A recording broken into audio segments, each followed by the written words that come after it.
কোনো জায়গায় সাজাতে যাওয়ার পর যদি এরকম ১ প্লেট ফুচকা পাওয়া যায়, তাহলে কিন্তু সাজানোর এনার্জিটা দ্বিগুণ বেড়ে যায়। তোমাদেরও কি তাই মনে হয়? আমি জাস্ট ইয়ার্কি করলাম। আমার এই ক্লায়েন্টকে আমি যতই বারণ করি যে, "তুমি কিচ্ছু খাবার নিয়ে এসো না," ও ততই কিন্তু আমি সাজাতে গেলে কিছু না কিছু খাবার নিয়ে ঠিক হাজির হয়ে যায়। যাই হোক, আজ ওর একটা সাজানো ছিল আমার এবং ও আজকে একটা পুরোপুরি ডিফারেন্ট লুক পেতে চেয়েছিল আমার কাছে।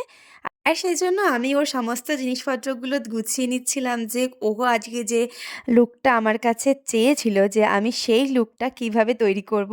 এবং তার সাথে কোন ইয়াররিং ভালো লাগবে, কোন হেয়ারে কোন অ্যাক্সেসরিজ লাগালে লুকটা একদম ডিফারেন্ট হবে এবং ওর মনের মতন হবে। যেহেতু আমি আজকে একা গিয়েছিলাম, তো সেই জন্য পুরো সাজানোর কোনো ক্লিপিংস নেওয়া হয়নি। টুকটাক করে আমি নিজে, নিজেই একটু আধটু নেওয়ার চেষ্টা করছিলাম আরকি। ১ম এ দেখো আমি এখানে আইল্যাশ লাগানোর জন্য একটা গ্লু লাগিয়ে নিচ্ছি। আর গ্লু লাগানোর জন্য সবসময় আমার পছন্দের হচ্ছে পিএসি গ্লু। যেটা লাগালে একদমই খোলে না। আগে না খুব চিন্তায় থাকতাম যে কিসের গ্লু ইউজ করব।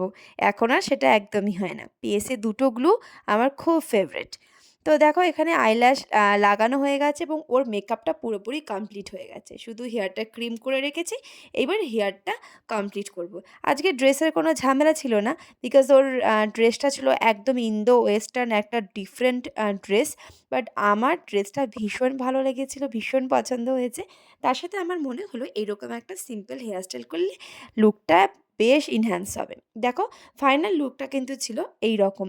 আর ওরও মেইনলি ভীষণ ছেলে হয়ে পছন্দ মাথায় হয়েছে। ক্লিপ লাগিয়ে এখানে বসে ওর আছে। ভাইকে দেখে দেখো। আর সিমরানের একটা জিনিস আমার বেশ ভালো লাগে যে ও নিজে সেজে তারপর বাড়ির প্রত্যেককে সাজানোর চেষ্টা করে। এই জিনিসটাই কিন্তু বেশ ভালো। বাড়ির লোকেদেরকেও কত কেয়ার করে, তাই না? ওটা ছিল ওর মা এবং ওর মাকেও ও সাজিয়ে দিচ্ছিল। তখন আমি বললাম যে, "চলো একটুখানি আমি ভিডিও আর ফটো তুলে নিই।" তো সেই জন্য আমাকে একটু টাইম দিচ্ছিল। যদিও ওদের অনেকটা লেট হয়ে যাচ্ছিল। এবার তোমরাই বলো তো লুকটা হয়েছে না একটু ডিফারেন্ট? আমার তো বেশ ভালো লেগেছে। তোমাদের কেমন লেগেছে অবশ্যই জানিও কিন্তু। ও কিন্তু আজকে এই রকমই চেয়েছিল লুকটা। তো ভালো লাগলে লাইক, কমেন্ট, শেয়ার করে দিও।